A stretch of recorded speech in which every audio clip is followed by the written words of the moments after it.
When it comes to building your chest efficiently, most people waste a ton of time doing the wrong exercises with poor form and no real plan.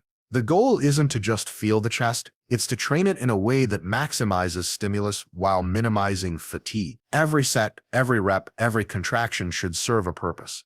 So let's break down the 5 most efficient chest exercises that deliver real growth. First up, the barbell bench press. It's the king for a reason. It allows for heavy loading, progressive overload, and full control of range of motion if you do it right. The trick? Don't just bounce the bar off your chest. Lower it with control, pause for half a second at the bottom, and drive it up with intent. Chest growth doesn't come from ego lifting, it comes from tension and consistency. Second, the incline dumbbell press. If you want that full, thick upper chest, this one's gold. Dumbbells allow each arm to move freely, which helps you fix imbalances and increases muscle activation. Keep a slight arch, shoulders locked down, and push through your chest, not your shoulders. This movement builds the shape and fullness most people are missing. Third, we've got the machine or cable chest fly. This is about stretch and squeeze. Machines and cables maintain tension through the entire range, which is key for hypertrophy.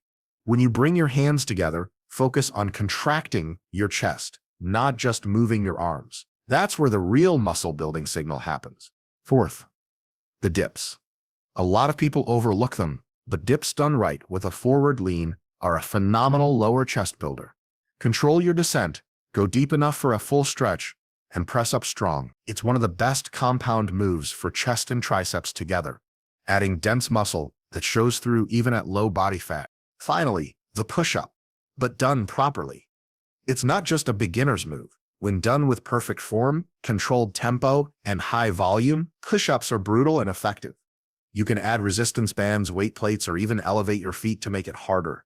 Push-ups maintain joint health, increase endurance, and keep your chest engaged through long sets. The point here isn't to do all 5 every session. It's to understand why each works and how to apply them based on your training phase and recovery ability.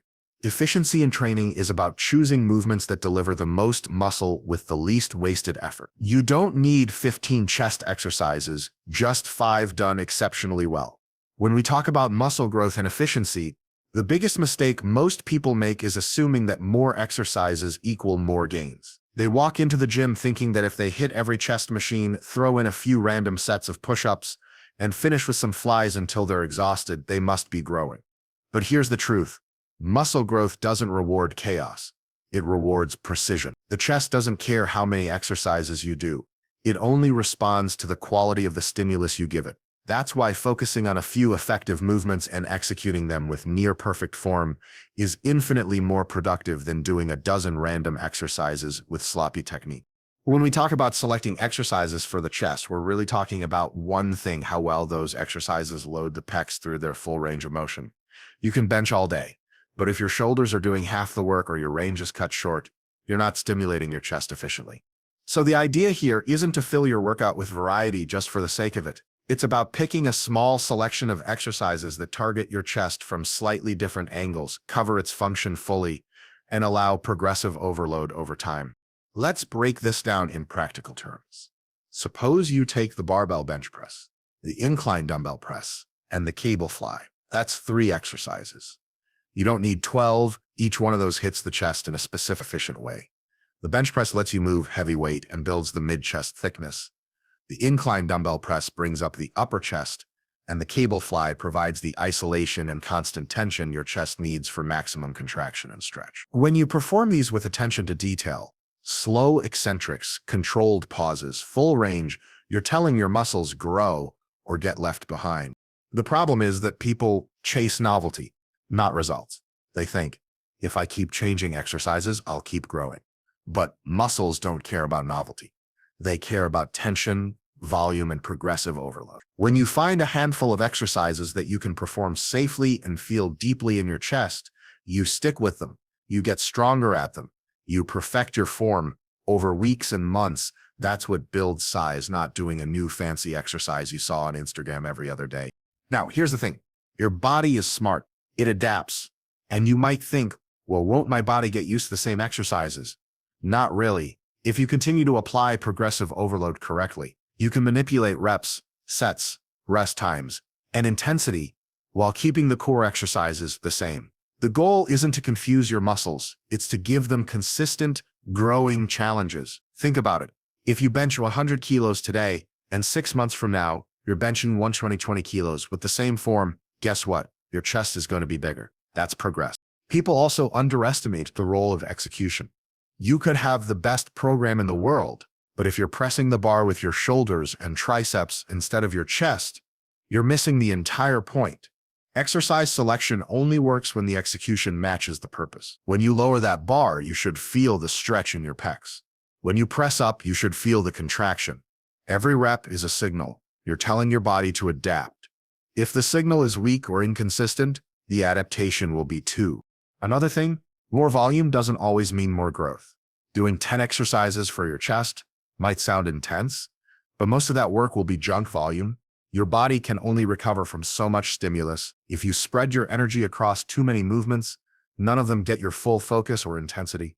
You'll fatigue your shoulders, overuse your joints, and still fail to give your chest the mechanical tension it needs to grow. That's why limiting yourself to a small number of efficient exercises is not only smarter, but safer. It allows you to push harder, recover better, and build more over time. And let's not forget about the mental aspect. When you do fewer exercises, you can track progress clearly. You can tell when your incline dumbbell press is getting stronger, or when your flies are smoother and more controlled. That sense of progress builds confidence and motivation. But when your program looks different every week, you have no way to measure improvement, and what you can't measure, you can't manage. This isn't about doing less work. It's about doing the right work. Efficiency doesn't mean laziness. It means putting your effort where it actually counts. You can train your chest twice a week, use the same 3 to 5 movements, and get far better results than someone doing 15 different variations with no real structure. That's what real efficiency looks like, not wasting energy on what doesn't contribute to your goal. So when you step into the gym, stop thinking like a tourist trying to visit every machine. Think like a craftsman perfecting his technique. Pick a few exercises that give you the best stretch, the best contraction, and the best overload potential, and then execute them with discipline. Keep a logbook, improve your reps and weights gradually, and pay attention to how your chest feels and performs. That's how you master exercise selection. It's not about variety, it's about mastery. If you can turn a few simple exercises into your strongest tools, if you can make every rep count, your chest will grow. Guaranteed, not because you did everything, but because you did the right things the right way. And that's what separates those who look like they lift from those who just go through the motions. When it comes to building muscle efficiently, one of the most overlooked concepts is learning how to maximize tension while minimizing unnecessary fatigue. It sounds simple, but most lifters get this balance completely wrong. They think the harder and longer they train, the more they'll grow. But that's not how your body works. Muscle growth is driven by quality stimulus, not by wrecking yourself every session. If you're constantly pushing to failure, using poor form, and training in a way that burns you out faster than you can recover, you're not being productive. You're just being reckless. You have to think of training like a signal. Every set you do sends a message to your muscles saying, hey, we need to adapt to this. The stronger and clearer that signal, the better your body responds. But if you add so much noise, too many sets, bad technique, sloppy form, that message gets lost. What you want is maximum signal with minimum noise. That's what maximizing tension and minimizing fatigue really means. It's not about doing less work. It's about doing smarter work. Tension is the key word here. Muscles grow when they experience mechanical tension, the kind you get from controlling a load through a full range of motion under effort. That means focusing on the target muscle, not just moving the weight. When you're pressing, you're not trying to move the bar from point A to point B. You're trying to make your chest work as hard as possible through that motion. The slower, more controlled a movement, the more time under tension your muscles experience, and that's the stimulus that drives growth. Now, minimizing fatigue doesn't mean you take it easy or stop when it gets hard. It means you train efficiently, hard enough to create stimulus, but not so hard that it kills your recovery. Fatigue is part of the process, but it should be managed, not celebrated. If your goal is to build muscle, not just to feel destroyed, then you need to know when to push and when to stop. For example, if you're doing a set of incline dumbbell presses, you might stop 1 or 2 reps before absolute failure. Why? Because those last reps might create more systemic fatigue than actual muscle growth. You'll be so drained that you can't perform well in your next sets, and your total weekly volume will suffer. Smart training is about playing the long game, doing enough to grow today without compromising tomorrow. Think about it like this. If you do a chest workout that's so brutal you can't train again for a week, that's not efficient. But if you do a smart, controlled session that gives you just enough stimulus to recover in a few days, you can hit your chest again that same week. And that's how you accumulate growth over time. More high-quality sessions mean more muscle-building opportunities. The people who make the best progress aren't the ones who train hardest in one day. They're the ones who train consistently and recover effectively over months and years. Fatigue can also come from poor technique.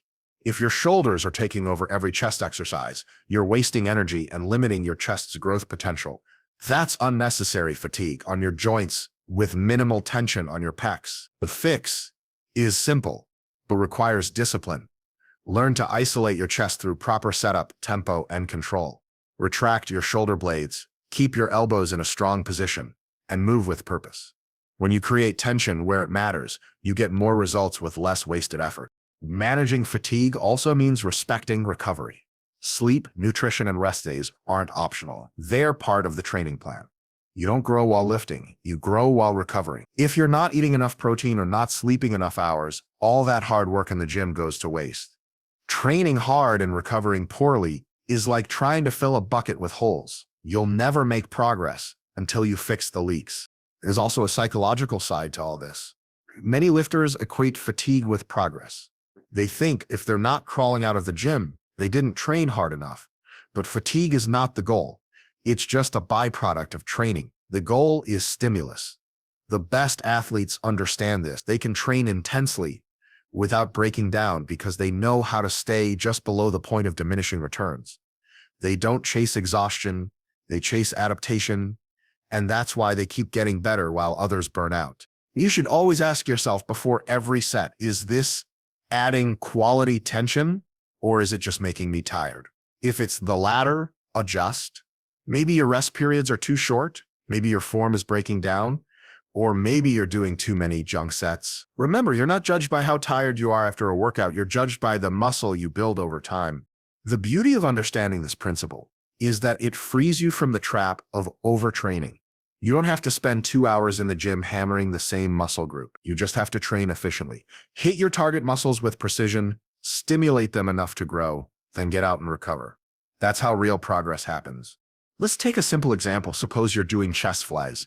If you swing the weights with momentum and barely feel your chest, you're wasting energy. But if you control every inch of the movement, keep constant tension, and focus on squeezing your chest at the top, you're creating maximum stimulus with minimal wasted effort. The difference is night and day. One approach makes you tired, the other makes you grow. At the end of the day, the gym is not a place to prove how much you can suffer. It's a place to apply intelligent effort. Maximizing tension and minimizing fatigue means respecting your body's limits while pushing its potential. You train hard enough to send the growth signal, then you recover, adapt, and come back stronger. You do that week after week, month after month, and suddenly you've built a physique that looks effortless. Not because you worked less, but because you worked smart. That's the secret behind maximum efficiency. It's not about destroying yourself, it's about controlling the chaos. Every rep has meaning, every set has intent, and every session moves you closer to your goal without burning you out. That's the difference between just training and truly growing.